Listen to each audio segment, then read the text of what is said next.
Einstein solved the mysteries of time and light, yet he remained blind to the people closest to him. One daughter was erased from history for 80 years. One son was kept in an institution for the mind, going through agonizing trials while his father accepted the Nobel Prize. And the last one spent his life trying to prove he was more than just a footnote in his father's biography. The story of Einstein's children begins with a secret so deep it wasn't discovered until 1986. For decades, biographers believed Albert Einstein had two sons. They were wrong. There was a first child, a daughter whose existence was wiped clean from the records. In 1901, Albert was not yet the famous physicist. He was a young, struggling patent clerk in Switzerland, deeply in love with a fellow student named Mileva Maric. She was brilliant, the only woman in his physics class, and she was pregnant. But in the conservative society of the early 20th century, an illegitimate child meant the end of Albert's career before it even began. He couldn't marry her yet. He had no money, and his parents despised Mileva.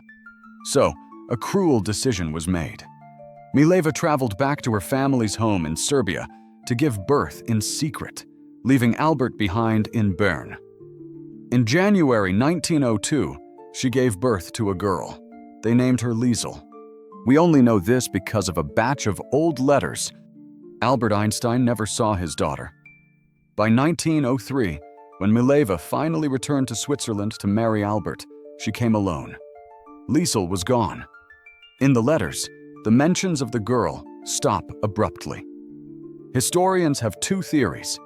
Some believe she passed away from an illness at the age of 2, buried in an unmarked grave in Serbia. Others believe she survived, but was given up for adoption to save Einstein's reputation, forced out of the family equation to balance the variables of his future success. Whatever the truth, the result was the same. To become Einstein, Albert had to subtract his first child from his life. Lieserl became a ghost, the first casualty of his ambition, and she would not be the last. Hans Albert was born in the light, unlike the sister he never knew. For a brief time, he was the center of his father's universe. Einstein made him toys, built cable cars out of matchboxes, and played music for him. But as the theory of relativity grew, the space for a family shrank. The breaking point came in 1914. Einstein's marriage to Mileva was crumbling. Instead of trying to fix it with love, the genius drafted a brutal contract for his wife. It read like a list of laws for a servant. You will make sure my clothes and laundry are kept in order. You will renounce all personal relations with me. You will not expect any intimacy. You will stop talking to me if I request it. Hans Albert was 10 years old. He watched his mother read these words. He saw her humiliation. And when Mileva finally packed their bags to leave Berlin for Zurich, taking the boys with her, Hans made a choice. He chose his mother. From that moment on, a Cold War began between father and son. Hans didn't want to be a physicist. He wanted to work with his hands, with the earth. He chose to study hydraulic engineering. To Einstein, this was a betrayal of intellect. He called it a disgusting idea. When Hans fell in love with a woman named Frieda Knecht, who was older and, in Einstein's eyes, unattractive, history repeated itself. Just as Einstein's parents had once rejected Mileva, Einstein now rejected Frieda. He cursed the union, refused to give his blessing, and even urged his son not to have children, fearing they would inherit Mileva's bad genes. Hans married her anyway. He later said a sentence that defines his entire life. "I am probably the only project my father ever gave up on." Both men eventually moved to America to escape the new regime in Germany. Hans Albert and Frieda had 4 children. Only one, Bernhard, survived childhood to become a successful physicist and engineer. David passed within a month of birth, and Klaus Martin was lost to illness at age 6, when his parents fell under the influence of a radical group that rejected modern help. There was also Evelyn, their adopted daughter, forever haunted by rumors that she was actually Albert Einstein's illegitimate child. After Frieda died, Hans married Elisabeth Robos, a pioneering neurochemist who later wrote his biography after he succumbed to heart failure. Despite the bitter years, the ice between father and son eventually thawed. Albert visited Hans, and together they walked through the woods, debated engineering problems, and traveled across America. When Albert's time finally ran out, Hans was right there by his father's side at the very end. Hans became a brilliant professor of hydraulic engineering at UC Berkeley. He was respected, successful, and a leading expert in his field.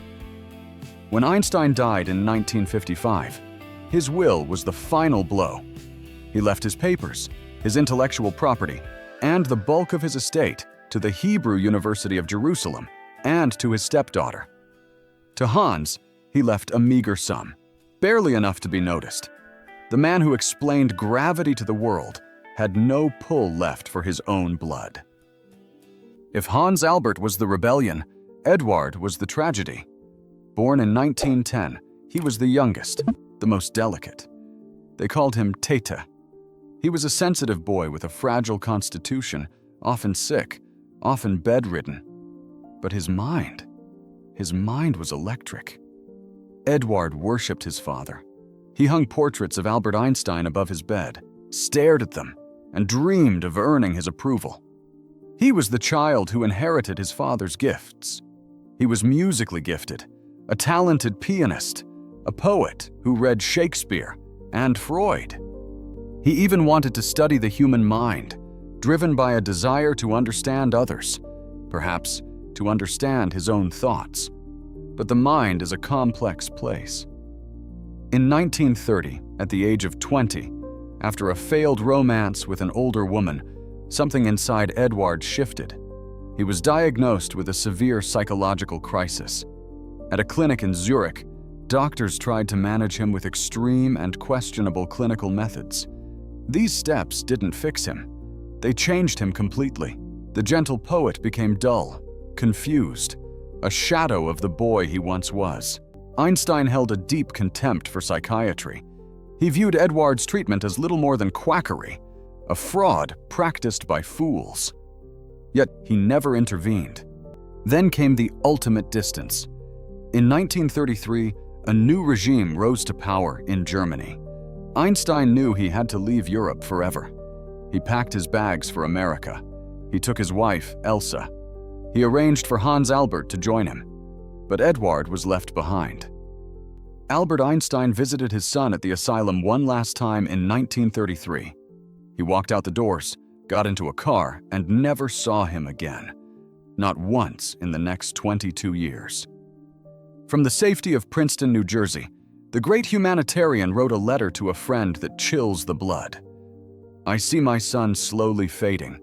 In the end, it would be better for him if he could depart from us." He blamed the illness on his first wife's bad blood, washing his hands of the guilt. Eduard spent 30 years in that clinic. After his mother Mileva died in 1948, he was truly alone. No family, no visitors, just the nurses and the ghosts of his potential. He died in 1965 at the age of 55, tending to the asylum garden. The son who wanted to heal minds was left to wither in one, forgotten by the father who was busy explaining the universe to everyone else. While his own flesh and blood withered in distance and institutions, Albert Einstein built a new life, a comfortable one. He married his first cousin Elsa, and with her came two daughters, Ilse and Margot. To the world, this was a happy second act. But the foundations were strange, even by Einstein's standards. Rumors swirled that before proposing to the mother, Albert had considered marrying the 20-year-old daughter Ilse first. She refused him, so he settled for Elsa. Yet these stepdaughters received the warmth his sons begged for. He adopted them. He laughed with them. When he died, it was Margot, not Hans Albert, not the institutionalized Eduard, who inherited his personal letters and the bulk of his estate. But the trauma of the Einstein name didn't end with the children.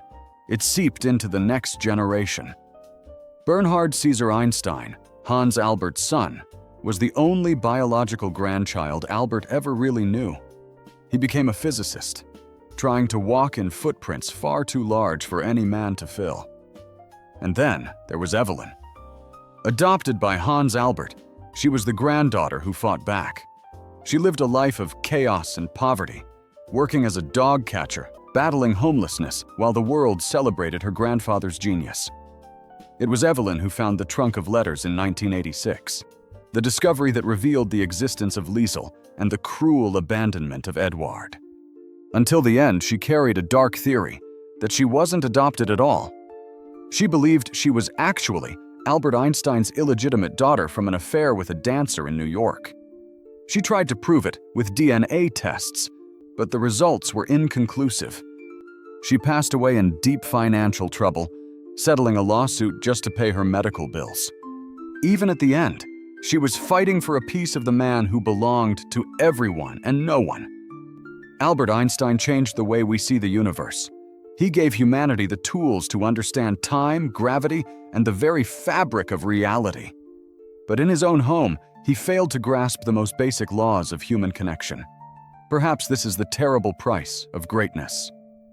To give so much to the world, you must steal it from those closest to you. In the end, Albert Einstein solved the equation of the cosmos, but the equation of his family remains unsolved, a formula of broken variables and missing pieces.